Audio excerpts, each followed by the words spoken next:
This podcast is sponsored by Tusk, an open source non-ICO crypto project powered by community. Check them out on the web at tusk.network. That's TUSC.network. The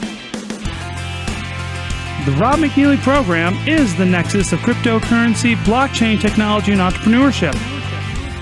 Now, welcome to the program. Hey folks, Rob McNeely here, and today I am excited. I'm talking to Scott Cunningham. He is the social media influencer, the host of the Crypto and Things podcast. He's got a huge following all over the internet, talks a lot about a lot of different crypto stuff, a little bit of business stuff. So I'd like to welcome to the show. Scott, how are you today? I'm doing great. Thank you so much for having me on.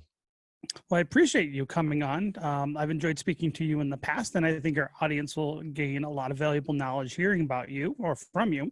So before we get started, can you give a little bit of background about how you got into the crypto space and how you got into publishing about crypto stuff? Yeah, absolutely. So I unfortunately got in just before the big crash at the end of 2017. I invested a bunch. I was just getting into it. And then the big crash happened. So I realized I wasn't the greatest at investing, but I was curious to see what other ways blockchain could be used. And as a social media marketer, I thought, how could this work for social media? So not long after of, looking around for a while, I found Steam. And that was kind of the only platform at the time. So I started posting on there, figuring what it was all about. And then I realized there was a lack of educational material on like how to use it and just like teaching people about the actual different platforms. So from there, I started doing tutorials. I started just like learning a lot more. And then maybe about 6 months after that, I started to expand and look for other platforms. And since then, I've just spent a lot of time exploring new platforms, doing reviews, and interviewing different people from those companies and organizations. So of all the different platforms that you've kind of been looking at, you mentioned that you started off on the social media marketing side. How are the crypto related publishing platforms different than the traditional older school kind of social media publishing platforms? Yeah, so there is a range, I would say, of like how centralized, how decentralized, how much are they actually using the blockchain and posting on the blockchain. So there's definitely a spectrum.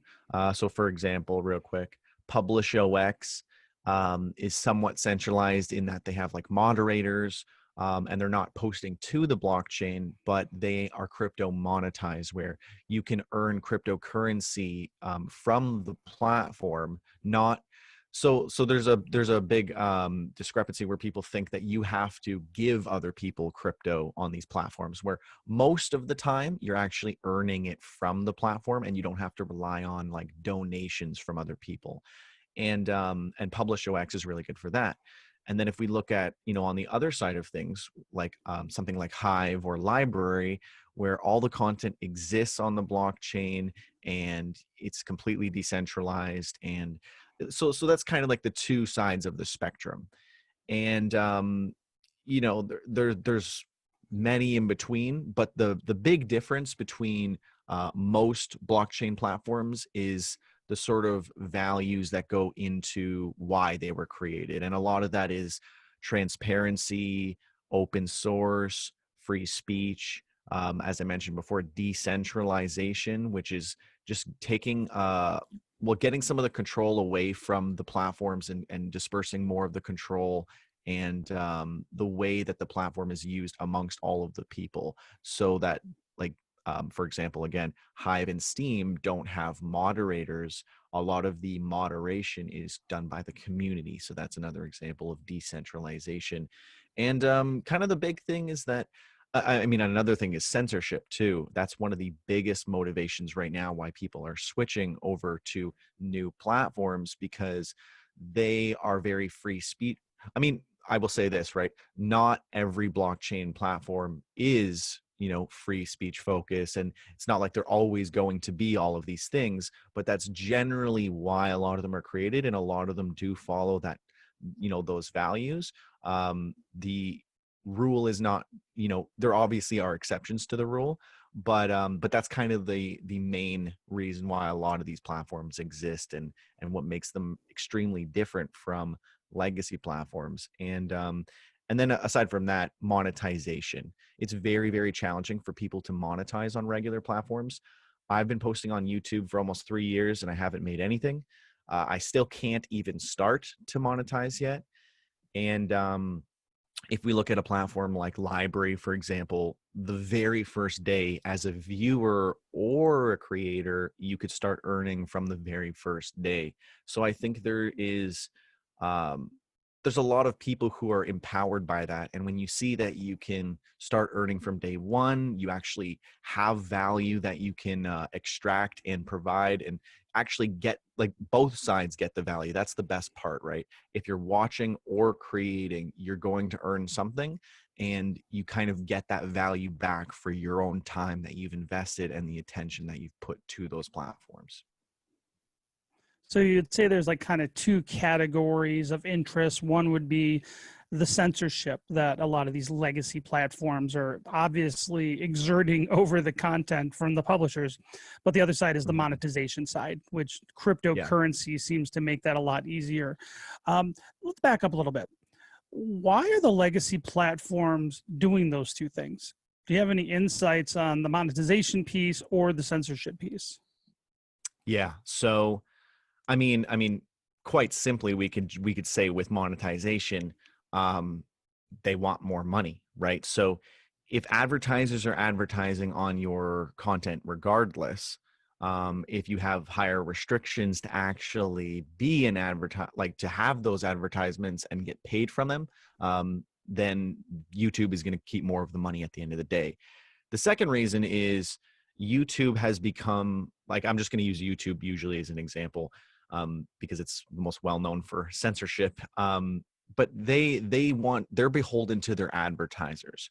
So if advertisers say, we don't want our videos showing up on this or on this, they continually keep making those changes, and they make the allowed spectrum of content narrower and narrower every single year. Just in the past year, we saw changes with commercial viability, where essentially YouTube said, if we deem that your channel is not commercially viable, which almost any channel could be said to be that if you're talking about something that they don't want you to talk about, or you're not even able to monetize yet, like myself, technically I'm not commercially viable. So they could terminate my channel at any time just under those grounds. And then in January, we saw the changes with the COPPA Act, which essentially made it so that you can't make video content that is directed towards children. And it was further advertising.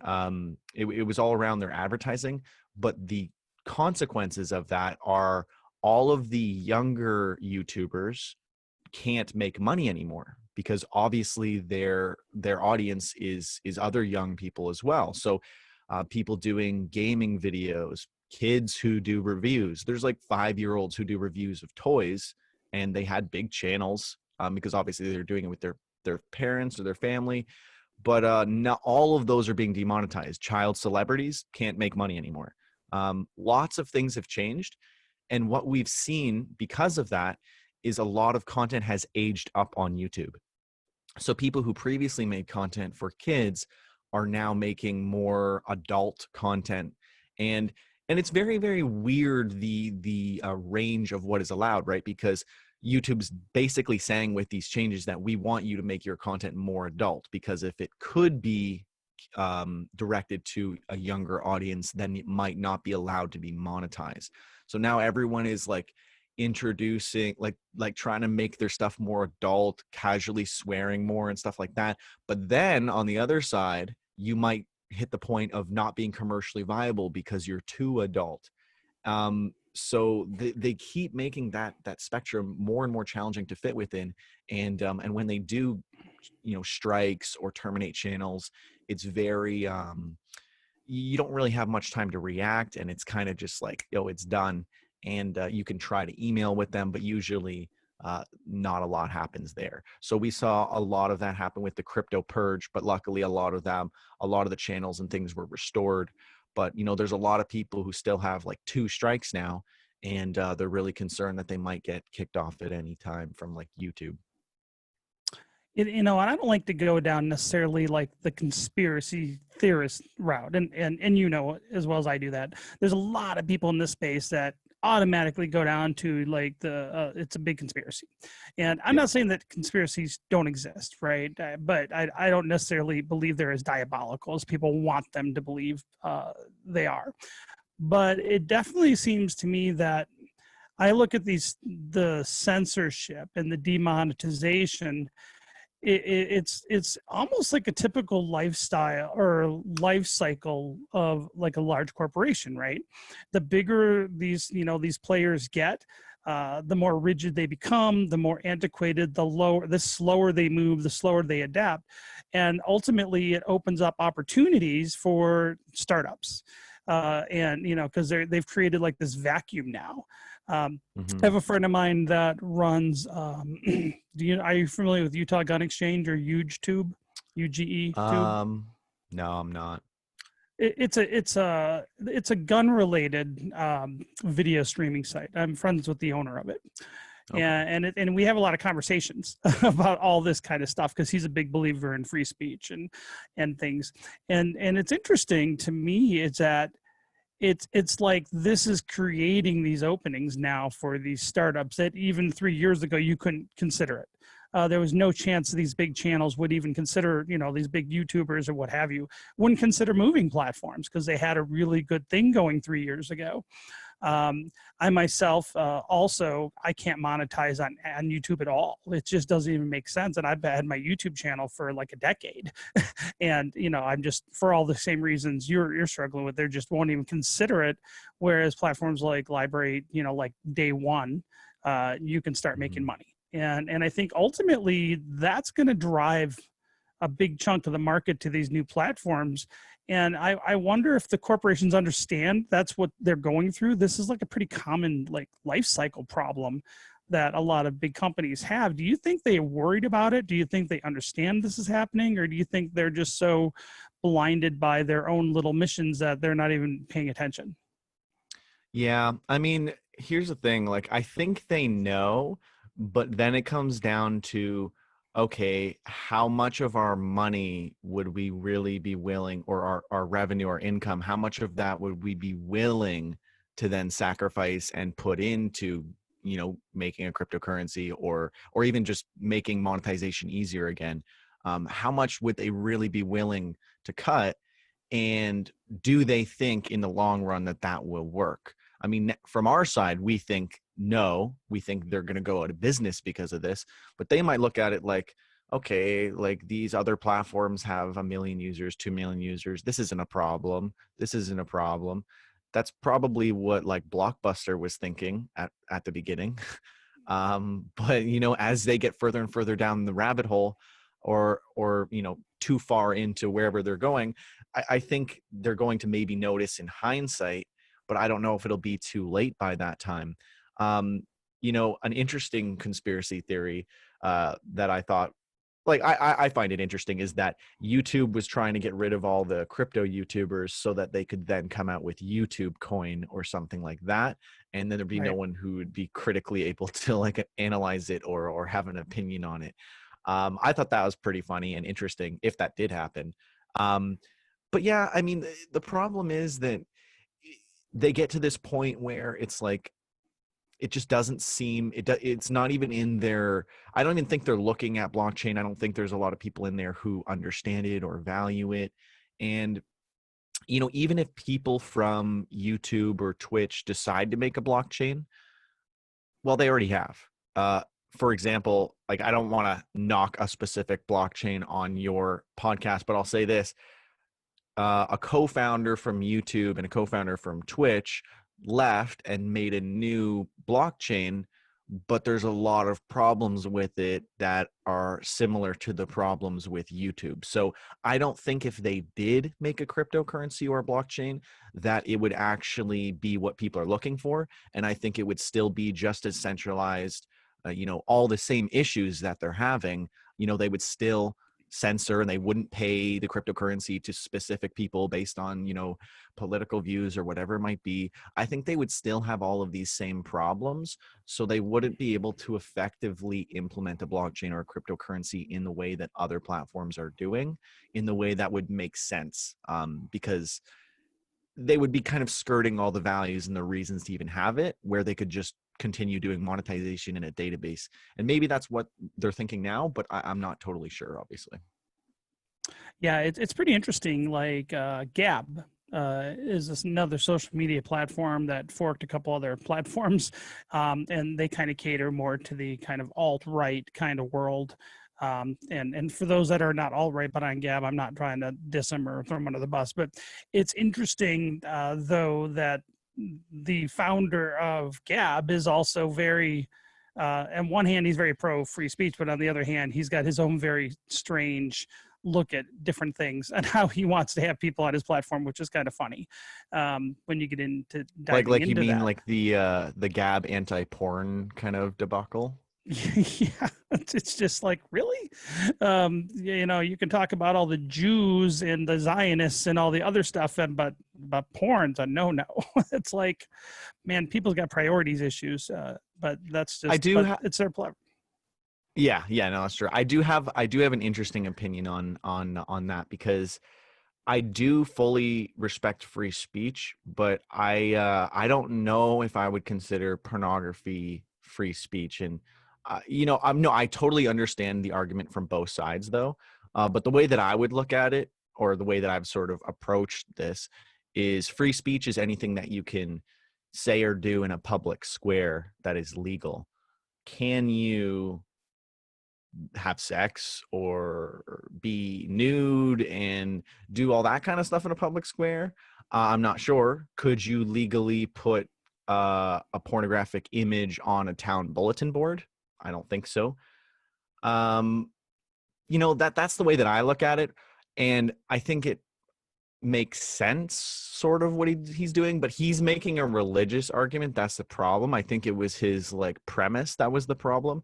He wasn't saying, oh, I don't actually think this is free speech, so I don't think this is a problem for social media. He was saying this is immoral, or so. I get that. I think that's kind of the issue that he went about it. But my personal view is that I would say that it's not necessarily the same thing, but I can understand why people would feel that it is. And I fully respect the free speech argument that all speech is free speech. Oh, absolutely. And I'm not giving an opinion one way or the other on it. I just think it's kind of ironic, but the whole, I think that there's a little bit of hypocrisy when you form a whole network that's supposed to be anti-censorship, and then you have censorship, for whatever reason, and I think that's the interesting part of this. There's a big spectrum out there, I guess, with some of this stuff, what people are willing to tolerate and what they want and don't want with these different platforms. I have to say that, even with the big social media outlets out there, like Facebook and the Twitters of the world, it's interesting, they have a real issue with crypto. And I understand, 2.5 years ago, when there was so many arguably illegal ICOs and there were so many scams, I can understand why you may not want that on your platform as far as advertising, right? I can see the argument, but things have changed a lot. The whole market has matured a lot. There's a lot more clarity, even, from a year ago. There's a lot more clarity in the market right now than there was, a couple of years ago. But it's interesting, there's no rhyme or reason, or it seems like there's a lot of arbitrary kind of decision making on what's good and what's bad when it comes to these platforms. So for instance, on Facebook, not too long ago, I posted something to a regular URL. It was an update for a project, for a crypto project. It wasn't spam. It wasn't selling anything. It was just a straight up announcement. And somebody in one of the groups obviously they reported it for whatever reason. And now that URL to that update, the whole domain, is completely banned from both Instagram and Facebook. And there's no way to appeal it. There's no way to email anybody to appeal it. It just says this violates our code, our community standards, and that's it. You can't even respond. And it's that's devastating. that could be devastating economically to a lot of different projects, a lot of different things. And so it's like, I think that's where a lot of people get frustrated, is that they don't know what the rules really are. Yeah. Like there's Yeah. the guidance is just so generic and so arbitrary, and you got some, censor in some room in some warehouse somewhere going, nope, nope, nope, nope, nope, and you don't have any control over it. Um, and I'm not a big fan of making these platforms utilities. There's a lot of call for that, right? Where they want to make it so the government can regulate it, and individuals don't have control over their businesses anymore. But on the other end, I think from a customer service standpoint, I think they're going to hurt themselves long term. And I do think that's where these other publishing platforms are going to thrive.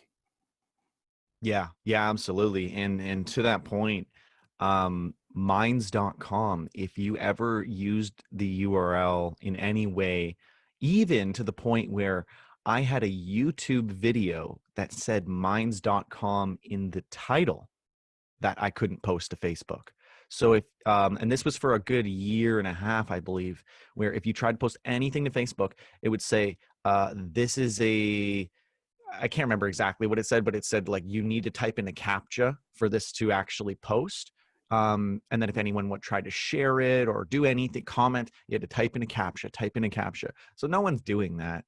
And even if you did, it was to the point where I would send myself, sometimes I would send myself a message on Facebook just so I can get it on my phone. I send myself a message to one of my own posts on Minds. And then I look at my phone and it's like, message removed from your messages for violating the guidelines. And I'm like, I can't even send myself a private message that includes a Minds URL. But, now they just allow it. So for all I know, one person reported it a year ago, and that's all it took for a full year of completely blocking out this one site. And yeah, it's crazy. It really just seems like on legacy platforms, it's not about the rules anymore. It's about who's offended, how many reports are there on that thing. Because a lot of times it's like, where's the actual violation? It's like, well, a lot of people were upset about this, and it's like, okay. And I reviewed the community guidelines on Facebook about like a year ago, and I remember there was this huge outcry when Facebook changed part of their community guidelines to say something along the lines of, if someone is determined to be, I can't remember exactly what it was, but it was just like a something individual, maybe like a dangerous or something, but it was by the news, not by like law or anything like that.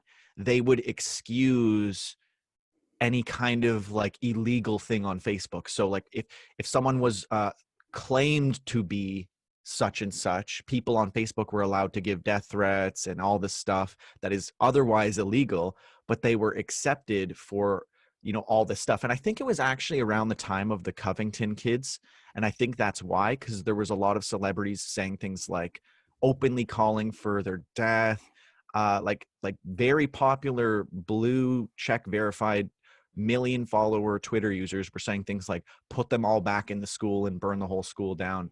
And those tweets were allowed to stay, whereas tweets that say things like, I don't know, like Laura Loomer, I think was the one who said, but is he a man, or is she a man though, or something like that? But are you a man though? It was something about gender, and her whole account was like deleted instantly. Whereas someone can make open death threats, and then they get their stuff can stay up. So it's very biased, and it's very ad hoc. There's no real baseline of rules or standards that people can refer to.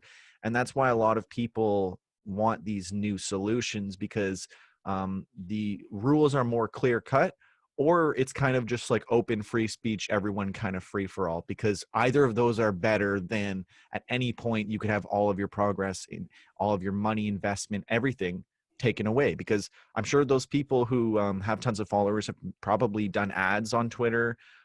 If you've done ads on Facebook, people have invested money into these on top of years and years of time, and then that could all just be taken away, real like just just like that. And there's like barely any appeal process or anything to try to get that back. So yeah, it's pretty crazy what they're doing on legacy platforms.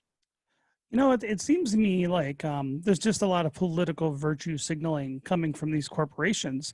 And I know it's kind of controversial, but the gun issue, right? Like there's a Yeah. big chain called Dick's Sporting Goods down here in the States. And they pulled all their guns out of the stores, and they lost like their quarterly filings for the last year have been like they've lost hundreds of millions of dollars. And it's interesting to me is that I tell people I really miss the days when I didn't know the politics of the companies that I bought things from. Like I Mm, like that, because I just want good mm, service. Like if I want to buy something, give me good service. But it seems like in the last couple of years, and I think it's probably in the last 3 years, especially, but really the last 2 years, is that it seems like there's all these like left-leaning companies that I didn't know they were left-leaning until recently, mm. have just come out of the woodwork to like start basically I hate the term, but virtue signaling. They like want to pick Gillette. all of them. It's like Yeah. the gun, and it's like salesforce.com fired all their gun dealers. Shopify, the shopping cart software, fired all the gun related kind of dealers off their site. I mean, I don't understand why like a sales, CRM tool company cares if a gun related sporting goods company uses their software or not. Like that to me is just insane. And the business guy in me starts asking questions like, is this good for shareholders, kind of thing. But I also look at it from the business standpoint that there's opportunities now because of that. And Hmm. I just don't understand, like, you hear it with Jack, right? With Twitter, everybody in the crypto space loves Jack for some reason, and I don't know why, because of Cash App. But you look at how Jack treats crypto on Twitter, and Twitter ads and things like that. And it's like he is not a friend of decentralization at all. Hmm. Uh, and in fact, if you look at most of these legacy platforms, decentralization destroys them in many respects. It kills their business models. Um, so it's going to be interesting to see long term how this plays out. Do you think that they'll shift gears back to being, with the advent of all these additional platforms and competition? Do you think that'll push them back toward being a little more objective, or do you think they're just going to ride this to the bottom? I'm 99% sure.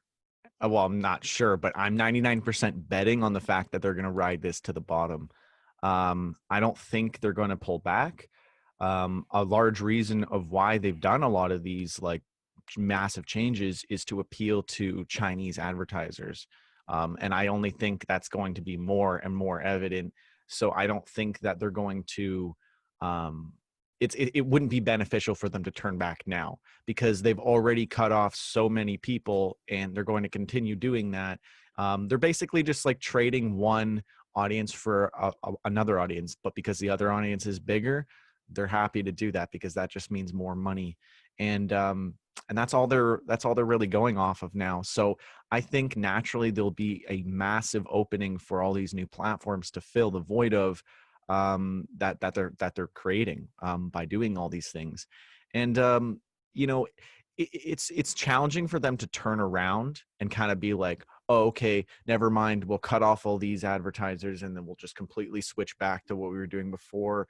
Because there's so many people who have a sour taste in their mouth where they're like, yeah, but are you really going to stay this way? Like, for all we know, this is just for now. And a lot of people still want those new things anyways. And you still wouldn't know if in 6 months from now they completely switch back to what they're doing now.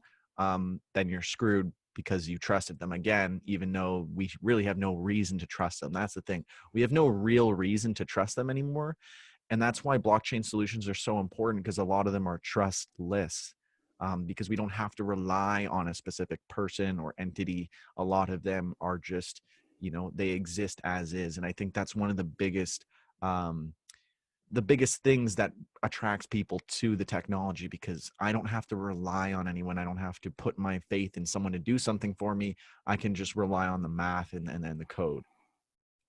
Well, just since the last time you and I spoke, I actually opened up my own library channel, Okay. and I am in the process of moving all my YouTube videos, or at least syncing all my YouTube videos. And now I'm starting to re-embed those videos into my site from the library instead of YouTube. Hmm.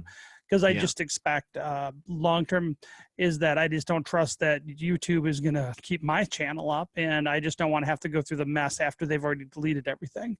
So I Yeah. wanted to thank you for helping me with that. But if you want to check us out at Rob McNeely on library now, that's where we're going to be focusing more of our energy, just from the fact that maybe it's not 100% decentralized, but it's pretty close. And I think the team over there really supports free speech. And so I'm excited about, like, just, I'd rather give someone that cares about, the liberties and freedoms that I do. I'd rather give them some business and support their project rather than YouTube, because YouTube's giving me nothing. YouTube's Hmm. make money off me, but YouTube never giving me anything. Yeah. And it just, why am I bothering? And I've almost given to I've almost said, why don't I just delete the YouTube channel? But it's still one of the biggest search engines out there. So I still have to kind of deal with it, but it's just not going to be where I focus my energy anymore after, after like last week. I'm just done worrying about it. Because I just think that it's a legacy dinosaur.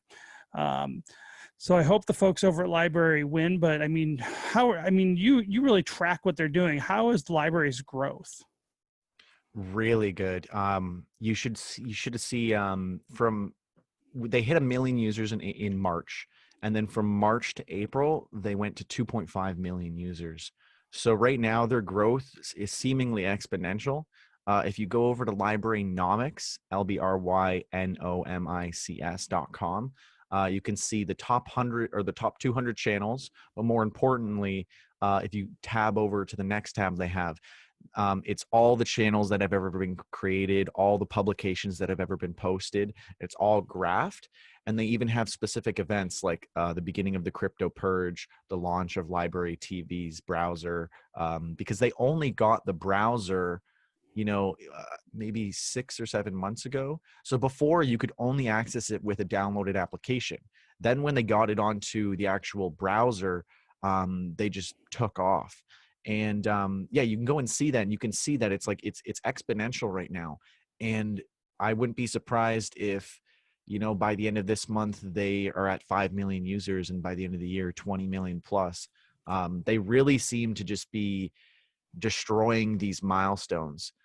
Like, you've got to consider Steam, I believe, after 4 years had about maybe 2 million, a little over 2 million users, and libraries already passed that. So, you know, and that was the biggest previously. So now libraries already, essentially, from what I can tell, is the biggest blockchain DApp. And yeah, I think it's just going to keep on going. And one of the really good things about library is, you know, you're earning from day one. Even the viewers earn. I just made a post yesterday talking about the unique differences of library compared to other platforms. And one of the biggest, most important thing for people is that you get paid via the views. So if I post a link to any other blockchain platform, you need to register, and you need to go on and you need to upvote my post for me to make money. If you watch my library video, regardless if you register, you could just be on the website and you watch my video, I'm going to make money from that. So when I post it to Twitter and people go on to Hive or Steam or anywhere else, PublishOX, they're not likely to sign up and do all this stuff unless they actually are a part of that platform. For the most part, if it's just someone clicking the link and then going to it, they might just read it or look at it or whatever. Like, you don't have to sign up to Medium to view articles on Medium. But with library, even if they have or haven't signed up, you're still going to make that, you're going to get the view count. So you actually know that it's happening to begin with. Because again, with the other ones, you wouldn't have even known that someone had clicked through and looked at your video or watched it, because again, it's only really tracking like likes and stuff like that. So you can see everything that's happening, and you're going to get paid for everything. So that's one of the biggest things. I mean, there's a million other things that I could dive into, but that's why I'm really passionate about library, because they have so much available to the creators and the viewers that is just really, really beneficial. And they have a really good ecosystem. So how do they make money? How do they get the money to pay out all this? Is there an ad revenue model in there somewhere? Yeah, so they just started having an ad model, but the good thing is that currently the way that it's set up is that only people who aren't registered will see ads on the browser. So if you're logged in and you're using it, you shouldn't see any ads. But if you go on via clicking a link or whatever, like I just sort of outlined, you might see an ad in the news feed as you're scrolling through, but you would never see intrusive like in-stream video ads, skippable ads, anything like that. You wouldn't see. It would just be like you're scrolling through the news feed and there might be like an ad in place of where one of the things might been on the news feed. So it's not super intrusive, and it's only for people who haven't signed up. So if you're annoyed by that, you can always just sign in and then or sign up, and then there's no issue. I don't know how they're going to expand that out, but I know that they're trying to do it in the least intrusive way possible. They obviously know a lot of people are here because they don't like the way that YouTube does things. So they're obviously trying to build on that and create something that is sustainable, because obviously there'll be a point where, like, where's the money coming from? And obviously they have to keep up with that as well. So what blockchain did they fork to build it? Do you know? I don't know. For all from my understanding, I actually think they just like built their blockchain, but I haven't looked too much into their actual blockchain to know, to be like well versed on in that. One of the other success platforms that I'm seeing out there where there's crypto monetization, I think, has been the Brave browser with BAT tokens. Yeah. And I wasn't sold at first that, it's great. I'm like, oh, great, another browser to download. But it's like I start looking, and over the last couple of months, I think I got like $50 or something in my Brave browser like wallet, and I'm like, Yeah. and it's like, yeah, it's not a lot, but I mean, if it's $100 a year or something just from surfing, and I think that's interesting, and I think that model, one, I think, is a winner. I think paying people for advertising to them gives people, like, it empowers people again, right? But Absolutely. I think it's an amazing way to get people into crypto.